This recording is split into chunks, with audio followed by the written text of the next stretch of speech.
Les amis, bienvenue, j'espère que vous allez tous très bien. Les gars, je suis très content de vous retrouver pour une nouvelle vidéo qui va démarrer tout de suite avec une petite confession.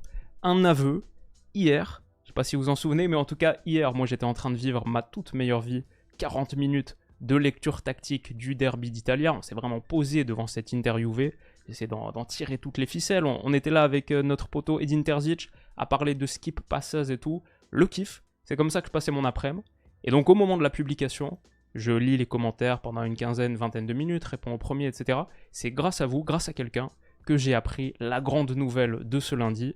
Rodrigo Hernandez Cascante, qu'on voit ici sur le tapis rouge du Théâtre du Châtelet, allait remporter le Ballon d'Or. Un peu à la surprise générale, il semblait avoir pris une longueur de retard avec Vini, mais non, c'est lui, à 28 ans, le natif de Madrid, mais citizen d'adoption, qui décroche la récompense individuelle suprême, et j'ai envie de vous donner mon avis sur ce qui est le premier Ballon d'Or espagnol, le troisième de l'histoire, mais le premier depuis 1960. Luis Suarez, pas lui, l'autre, et un très beau top 10 à l'époque. Puskás, Ziller, Di Stefano, Yashin, Copa, John Charles, Hendrik, Sivori, Chemaniak, et il devient aussi le troisième joueur du 21e siècle à évoluer en Première Ligue, au moment où il remporte son Ballon d'Or seulement. Ronaldo en 2008, Owen en 2001, et avant ça, je pense que c'était aussi dans les années 60, genre Kevin Keegan peut-être. Ouais, intéressant. Ça c'est le petit bagage historique. Complète ce top 10 bien sûr, Vini, on va en parler, Jude, Dani Carvajal, 3 madrilènes dans le top 4, la dispersion des votes qui a peut-être joué en la défaveur de Vini. Erling Haaland 5ème, Mbappé 6, Lautaro Martinez 7, Yamal 8, Kroos 9 et Harry Kane complète ce top 10. Alors, la première chose que je veux dire, c'est on n'a pas encore le détail des votes, pas à l'heure où je m'enregistre. Je vais faire un petit prono que niveau points, entre Rodri et Vini, je pense que c'était assez serré. Je pense pas que ce soit joué à grand chose.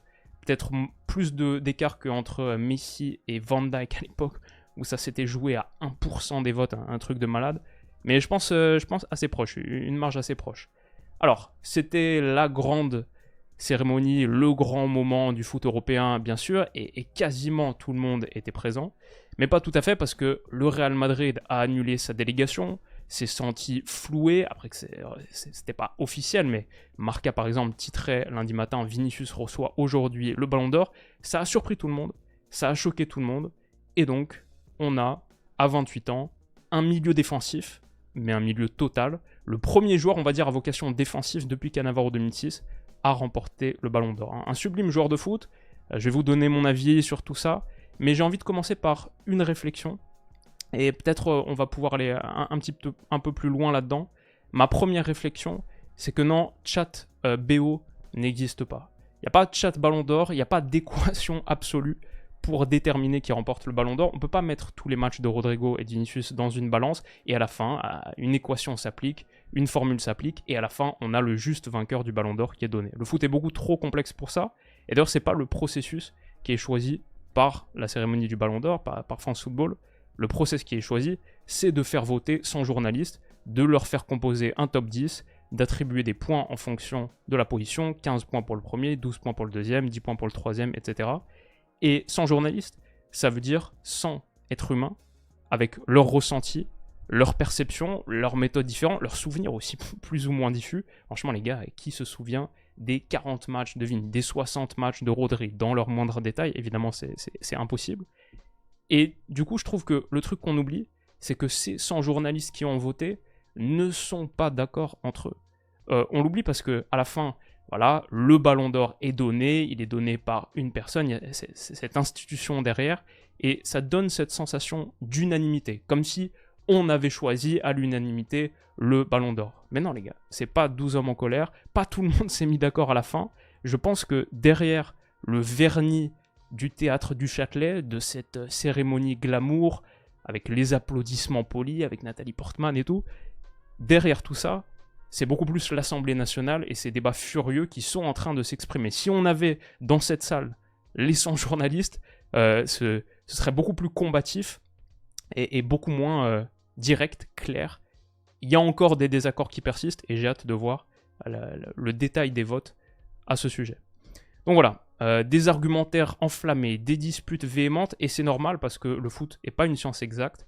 des joueurs avec des rôles aussi différents que Rodri et Vini, pour moi, je ne sais pas comment les comparer. Je suis censé vivre du foot, c'est censé être mon métier. Je ne sais pas comment les comparer, ces deux gars-là. Ils sont tellement différents. Et idéalement, je préférais ne pas avoir à choisir entre les deux. Je préfère avoir les deux dans mon équipe. Ou deux gars qui ont ces qualités-là. Donc, le fait qu'on n'ait pas de formule mathématique pour vraiment définir le Ballon d'Or, ça fait que tout argumentaire à base de « c'est un scandale »,« corruption »,« c'est inadmissible », c'est du vol, le plus grand vol de l'histoire du football, apparemment. Ou même dans l'autre sens, quelqu'un qui me dirait « mais oui, Rodri, la victoire, elle est évidente, c'est impossible que ce soit l'inverse ». Ces argumentaires à base d'absolu me semblent juste trop pauvres et pas exprimer la complexité naturelle du monde du foot. Mais je pense, bon, entre nous, je pense on est assez d'accord avec ça. Mais dans le monde extérieur, vous serez surpris peut-être de voir ce qui se dit. Comme il n'y a pas de vérité absolue, qui donc n'a pas été trahi, il n'y a pas de vérité qui a été trahie ou confirmée par ce Ballon d'Or, tous ces arguments pour moi valent pas grand chose, en tout cas ils sont surtout émotionnels, j'imagine ils doivent parfois à l'allégeance supporter ou à juste de l'émotion pure, un peu moins rationnelle. Pour faire une vidéo un peu plus intéressante, en tout cas moi ce qui m'intéresse dans ce sujet, dans ce moment qu'on est en train de vivre sur la planète foot, c'est de prendre la question un peu différemment, et par rapport à Vinicius, je pense qu'on se pose pas assez la question de savoir qu'est-ce qui lui a manqué. Pourquoi est-ce qu'il n'a pas remporté? Il était le favori des bookmakers, Vini, c'est vrai. Pas de grand-chose. Fin de saison 2023-2024, après que Rodri remporte l'Euro, c'était quand même très très proche. De plus en plus, peut-être l'importance de la Champions est redevenu un peu vers Vini. Il était légèrement favori des bookmakers. Mais pourquoi est-ce qu'il ne l'a pas gagné? Qu'est-ce que ces 100 votants, ou une partie des 100 votants, pas les 100 justement, une partie des 100 votants, pour eux, qu'est-ce qui a manqué? Qu'est-ce qui a empêché une victoire incontestable? Il y en a eu dans l'histoire du Ballon d'Or.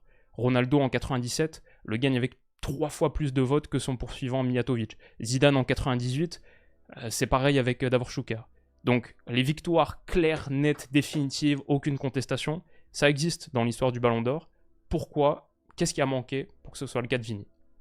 Qu'est-ce qui fait qu'il est là numéro 2 et que pas mal de monde l'ait placé numéro 2 ou plus loin? La première chose, c'est l'évidence même, une meilleure Copa. Les années de compétition internationale, elles sont absolument primordiales et elles comptent pour beaucoup. Elles comptent au moins autant que la Champions. On peut remonter tout l'historique des Ballons d'Or, même pas seulement le premier, le gars qui est élu à la fin, mais si on regarde le podium, la manière dont il a été constitué, Jorginho en 2021 remporte pas uniquement parce que Chelsea gagne la Champions. Et évidemment, l'Italie joue pour énormément dans les 400-500 votes qu'il reçoit, 500 points qu'il reçoit, qui le place 3e. Il y a des centaines d'exemples comme ça. Donc, des centaines, j'exagère peut-être légèrement. Mais bref, on sait que les compétitions internationales hyper importantes. Et Vinicius, malheureusement pour lui, contre la Colombie, un avertissement évitable. Il le dit lui-même, c'est ma faute. Il est suspendu donc pour le quart de finale contre l'Uruguay. Et le Brésil est éliminé avec une seule victoire en 4 matchs. Bon, il avait marqué un doublé dans ce match contre un faible Paraguay. Mais voilà, sa Copa América est décevante et il est le premier à l'avouer. Et c'est le gros tournoi de fin d'année. Si Vini avait fait une meilleure Copa, même pas forcément la gagner, je pense, aller en finale en jouant tous les matchs, avec peut-être un petit peu plus de buts pour un joueur offensif, c'est important. Bon, je pense que ça l'aurait nettement rapproché. Et ça, moi je vais dire, il ne faut pas l'oublier, je crois que c'est la première raison pour laquelle il ne l'a pas remporté. La deuxième, ça je vois pas tant de gens que ça en parlaient, je peux comprendre dans une certaine mesure, mais j'ai mis moins de blessures, plus de temps passé sur la pelouse, parce que en vrai, il y a quand même sur la saison 2023-2024 du Paris Saint-Germain, ça se voit que je suis en train d'essayer de déménager, non? Sur la saison 2023-2024 du PSG, pourquoi j'ai dit du Paris Saint-Germain, de Vinicius, il y a quand même 75 jours d'absence, 2 blessures, de fin août à fin septembre, de mi-novembre au 1er janvier, 75 jours d'absence et 14 matchs ratés, c'est la saison de Vinicius avec le plus de matchs ratés. Ça a un impact sur son volume statistique, qui est toujours considéré comme important pour les joueurs offensifs. On peut en débattre, mais par exemple 15 buts en Liga, 6 en Champions, disons 21 dans les matchs importants, même Supercopa, on ajoute, ça fait 24 et 11 passes décisives. Niveau but, c'est pas bien meilleur par exemple que la saison d'avant, en 2022-2023, où il a 23 buts, mais 21 passes décisives. Ou en 2022-2023, il est à 22 buts et 20 passes décisives. Parce qu'il a joué moins de matchs en 2023-2024, seulement 39 avec le Real, contre 55 la saison précédente, 52 la saison d'avant. Finalement, la saison 2023-2024 de Vinicius, ouais, je peux comprendre qu'aux yeux du jury, je peux comprendre qu'il considère qu'il manque un petit peu de volume, un peu de matière. Tu dis, est-ce qu'on donne vraiment le ballon d'or à un gars sur la saison? C'est la saison de sa carrière où il a raté le plus de matchs et où du coup il a eu des standards statistiques qui sont bons, mais qui sont peut-être loin de certains autres ballons d'or incontestables. On parlait par exemple de Ronaldo 97, bien sûr certains grands millésimes de Messi, de CR.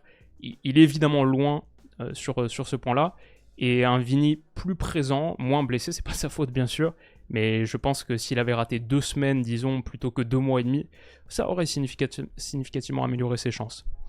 Troisième point pour moi, la concurrence au Real, ouais, bah c'est assez clair. 3 du top 4 sont madrilènes, Vini, Jude, Carvajal. Forcément, ça donne lieu à des dispersions des votes, et j'imagine, on verra dans le détail, mais qu'il y a quelques membres du jury qui ont mis par exemple Jude premier, Vini deuxième, et ça c'est des différences, c'est des petits écarts de 3 points, 15 points pour la première place, 12 points pour la deuxième, qui peuvent commencer à s'additionner. Si tu mets parfois peut-être Carvajal au-dessus de Vini, j'imagine certains l'ont fait, avec la saison pleine de Carvajal, l'Euro en plus, ouais, ça a conduit à un petit peu de dispersion.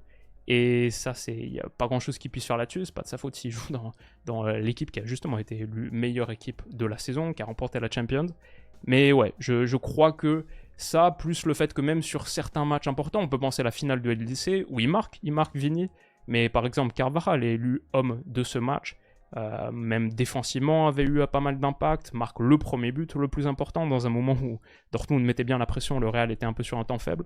Ouais, il est pas forcément l'homme de la finale. En tout cas, il n'a pas été élu non plus. Vini, donc, juste jouer dans une équipe aussi forte, avec autant de bonnes individualités qui font autant de très très grosses saisons, en ayant raté soi-même quand même quelques matchs, c'est encore quelque chose qui rend... Sa victoire aurait été possible. Hein. Moi, Vini, Ballon d'Or, ça ne m'aurait pas du tout choqué. Mais c'est peut-être ce qui l'a empêché d'être incontestablement élu. Et enfin, et puis il y a Kroos qui est 9ème aussi, que le Real place un joueur par ligne dans le top 10. Mais enfin, oui, je ne sais pas à quel point les votants le prennent en compte, mais ce fameux critère, le 3e critère du fair play, de l'exemplarité, bon, c'est vrai, Vinicius a sans doute des progrès à faire là. On avait vu des séquences avec Kimmich, où ça fait partie du jeu aussi, mais c'est vrai que niveau classe, il y a des moments qui sont un petit peu en dessous. Contre Leipzig aussi, il aurait peut-être pu être exclu à la suite de cette altercation avec Villeurbanne. Parfois quelques moments un peu vilains. Après, moi je trouve que c'est aussi l'attitude de Vini en général, même par exemple par rapport au public et tout. Moi ça me dérange pas tant que ça, je trouve. Ça l'aide à se mettre dans son match. Il démontre beaucoup de caractère aussi contre Dortmund, là, quand le Real revient de 0 à 5-2. C'est aussi parce que lui perd jamais confiance, continue de haranguer la foule à domicile, mais d'être dans une vraiment... s'exposer, être vraiment...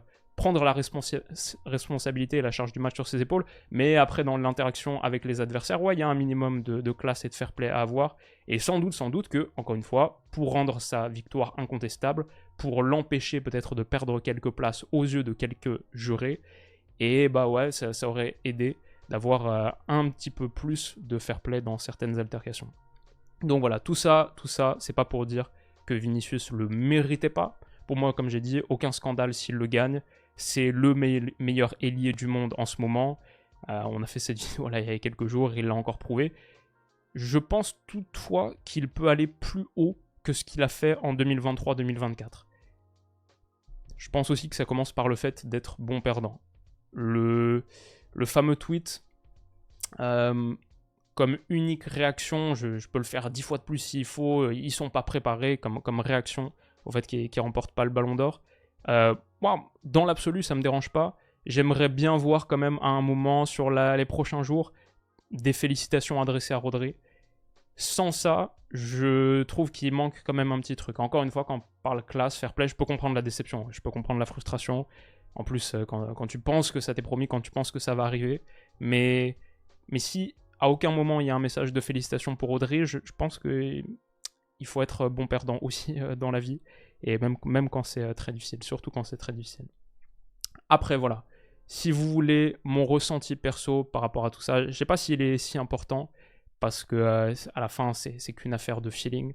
Moi, j'ai pas eu le temps ce matin de revoir les 60 matchs de Rodri, les 40 matchs de Vini et passer en mode chat BO. Vraiment, vraiment mettre tout dans la balance. À la fin, moi, ma sensation avec le Ballon d'Or quand j'ai des conversations avec des gens, c'est que à la base, chacun a déjà son avis, déjà son feeling, et après, choisit juste les argumentaires qui vont dans son sens. Ça ressemble plus à quand tu débats politiques avec quelqu'un. Au départ, les deux sont, bon, grosso modo, plutôt convaincus, à moins d'avoir de très bons potes et de très bonnes conversations, ça arrive. Mais au départ, en général, les gens sont assez convaincus, et personne va vraiment changer d'avis après la conversation. Donc c'est pour ça que j'ai pas anglais la vidéo en mode moi ce que je pense que c'est. Moi j'aurais donné à Rodri, moi j'aurais voté pour Rodri, mais c'est juste parce que c'est mon feeling et mes souvenirs sont un petit peu plus forts sur Rodri. L'Euro m'a tellement marqué, l'Euro que j'ai analysé en long, en large, en travers, j'ai tellement d'actions qui me reviennent en tête quand je pense à Rodri, c'est ouf, mais c'est même pas genre le but contre la Géorgie, c'est plus des choses comme les actions de contre-pressing, parce que c'est ma vision du foot, c'est juste mon feeling, moi ce que je retiens, c'était ouais, les charges hautes, le leadership, un gars qui, dans les 35 mètres, vient agresser, anticiper, alors qu'il est milieu défensif et réussit à faire tenir cet équilibre, rend l'Espagne, donne à l'Espagne la capacité d'enchaîner les phases de possession, d'enchaîner les circuits de possession, parce qu'il est juste tellement, tellement complet, tellement fort, des deux côtés du ballon. Moi, il me marque tellement que mon feeling, ma sensation, mon ressenti, c'est que ouais, en vrai, c'est pour lui que j'aurais voté, sans que ça enlève quoi que ce soit à Vini. Je pense que c'était un ballon d'or très très serré, mais ouais, je trouve vraiment que c'est un footballeur ultime. Avec et sans ballon, comme on a dit, un monstre, un cerveau, son rôle dans ce City magnifique, bah voilà, son rôle dans cette Espagne qui a produit un des plus grands tournois internationaux de l'histoire, hein, en sortant France, Allemagne, Angleterre, Italie, Croatie, en gagnant tous ses matchs, en étant tellement, tellement forte.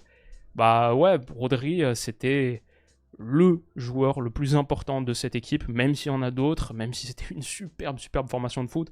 Mais moi, je me souviens d'avoir vu les matchs, de les avoir analysés en détail. Et ouais, Rodri, c'est pas le joueur que tu vois le plus tout le temps aussi, même si c'est le joueur qui touche le plus de ballons peut-être dans le foot mondial. Mais en tout cas, moi, il m'a marqué. De toute manière, c'est que subjectif, c'est que de la perception. Comme je dis, il n'y a pas de logiciel absolu pour trouver la réponse. Donc, mon feeling, à la fin, ce dont moi je me souviens, ce qui m'a marqué, c'est Rodri. J'ai souvent dit que si tous les effectifs du monde étaient réinitialisés et qu'on devait procéder par draft pour composer son 11 et que j'avais le premier choix, je prendrais Rodri. J'ai dit déjà il y a 6 mois, 8 mois avec Stan. Et je pense que ce choix-là, ça fait peut-être le seul point commun qu'on a avec l'ami Pep. Je crois qu'il ferait le même choix. Si c'était sur une saison. Si c'était en mode dynastie et tu construis ton effectif sur plusieurs saisons, je sais pas. Mais en tout cas, sur une saison, il serait mon premier choix. Je construirais mon équipe autour de Rodri. Vini serait sans doute le choix 2. Hein. Mais je commencerai avec Rodri. Donc voilà, mon petit truc au Ballon d'Or à la fin, c'est que j'aime bien les considérer comme des millésimes. Je me dis, Rodri 2023-2024, Vini 2023-2024, est-ce que dans quelques années, quand je me poserai la question, ouais, les grands ailiers du 21e siècle, les grandes saisons d'ailiers, les grands millésimes d'ailiers, est-ce que Vini 2023-2024, c'est un des premiers trucs qui me viendra en tête? En vrai, je pense non. Et je pense, petit prono comme ça, ce sera même pas le meilleur millésime de la carrière de Vini. Je pense allez, je dis une bêtise, Vini 2025-2026, ça et moi que ce soit plus marquant. Vini 2027-2028, ouais, ça. Vini 2023-2024, extraordinaire, excellent joueur de foot, top joueur, belle saison, super belle saison. Mais je sais pas, je pense pas que ce sera le premier truc qui ressortira quand je pense à des ailiers. Alors que quand je pense à des milieux défensifs, même des milieux tout courts, Rodri 23-24, il arrive assez vite. On verra dans quelques années. C'est ça le truc avec les millésimes. J'imagine, j'y connais rien en 20, mais je pense que c'est plus avec le temps que tu sais s'il était bon, oui ou non. On verra dans quelques années, mais je pense dans quelques années, quand je penserai grand milieu défensif, ouais, il y a moyen que Rodri 23-24, il arrive assez vite. C'est à peu près ce que j'avais à dire sur tout ça. À la fin, le Ballon d'Or en tant que récompense, ouais, c'est quelque chose que j'apprécie, on va dire, pour sa dimension historique.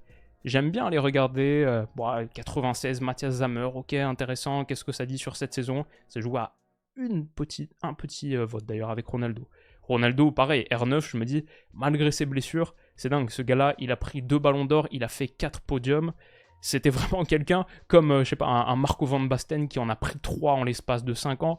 C'était vraiment quelqu'un. Ça aide, c'est un peu comme ça que tu peut-être commences à faire ta culture historique quand t'es enfant. Moi, j'ai passé de bons moments devant ce palmarès du Ballon d'Or. Et bon, qui a vraiment marqué son époque? Qu'est-ce que pensaient les gens à l'époque? Finalement, surtout pour ça que c'est intéressant, je trouve. Même, je sais pas, voir ouais, le fameux Ribéry 3e, Iniesta, Van Dijk à 7 points de Léo Messi en 2019.